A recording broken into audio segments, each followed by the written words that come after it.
தான் இந்த இஸ்லாமிய ஆட்சி சவுதியில தான் கொண்டு வரணும்னு நான் சொல்றேன்ல, அது ஸ்ட்ராங்கான ஒரு ஆதாரம் இருக்கு. என்ன அப்படின்னா இம்ரான் ஹுசைன் அவர் சொல்றாரு, என்ன சொல்றாருன்னா, நீ உலகத்துல எங்க கிலாஃபத் கொண்டு வந்தாலும் அது அங்கீகாரம் பெற்ற கிலாஃபத்தா ஆகாது. ஏன்னா அது மேல பொய்களை சொல்லிட்டே இருப்பான்.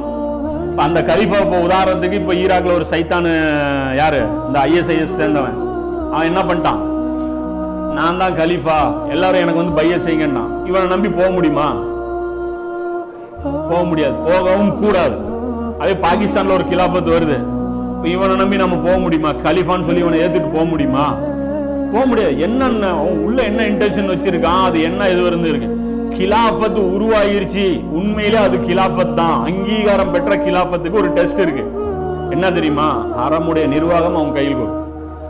ரசூலுல்லாஹ் வந்துச்சு இல்ல, மக்கா வெற்றி கையில வந்தா தான் அவர் ஒரிஜினல் நபின்னு. மஹதி அலைஹிஸ்ஸலாம் அர்த்தம் பண்ணுவாங்க. மஹதி அலைஹிஸ்ஸலாம் மக்காவுடைய நிர்வாகத்தை கேப்சர் பண்ணதுக்கு அப்புறம் தான் எல்லாரும் போய் பையத் செய்வாங்க. அதாவது கலீஃபான்னா அதுதான் ரசூலுல்லாஹ் இப்படி வச்சாங்க செக். கலீஃபா வந்து ஹஜ்ஜுக்கு லீடர்ஷிப் பண்ணும். கலீஃபா போனும் முன்னாடி கலீஃபாவை வச்சு தான் ஹஜ். அதுதான் குலஃபாய் ராஷிதீன்களுடைய சுன்னத்து. அப்ப அந்த சுன்னத்து எப்ப நடக்குதோ அதுதான் கிலாஃபத். ஹரமுடைய நிர்வாகத்தை ஒரு கலீஃபா எடுப்பாரு, அப்போ கிலாஃபத் வரும் பாருங்க, அதுதான் உண்மையான கிலாஃபத்து. அப்போ அவரு கூப்பிட்டா அதுக்கு அப்பைக்கு எல்லாருமே சொல்லியாங்க.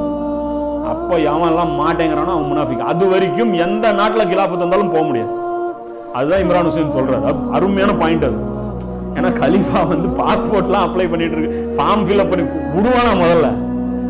அதுதான் வந்து இவனுடைய ஹிக்மத். அது சாதாரண மேட்டர் இல்லை. இன்ஷால்லா அது சம்பந்தமா அடுத்த பயான்கள் அது டீட்டெயிலா பார்ப்போம். அவங்க என்ன தஜ்ஜால் என்ன ஆட்டம்